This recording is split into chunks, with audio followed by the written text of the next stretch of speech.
muncul dari bagian dapur rumah milik Rustam. Material rumah yang terbuat dari kayu membuat api dengan cepat membesar dan menghanguskan rumah 2 lantai ini. Kebakaran yang menghanguskan 2 rumah ini sempat membuat warga panik. Warga berupaya menyelamatkan benda berharga milik korban serta memadamkan api dengan alat seadanya. 6 unit mobil pemadam kebakaran Polewali Mandar dikerahkan untuk memadamkan api. Api baru bisa dipadamkan 1 jam kemudian. Sementara penyebab kebakaran kini dalam proses penyelidikan kepolisian.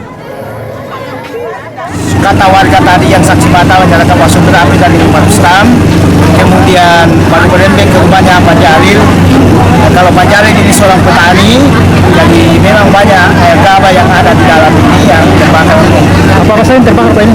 Ya, Apa saja yang terbakar? ya semua barangkali ini karena tidak ada yang bisa diselamatkan ini. Artinya barang-barangnya karena tiba-tiba api sudah membesar, jadi tidak ada barang-barang. Bahkan pemilik rumah tadi ini Pak Jalil kita butuh baru mau turun karena mungkin karena shock begitu sehingga api sudah besar itu masih ada di atas rumah.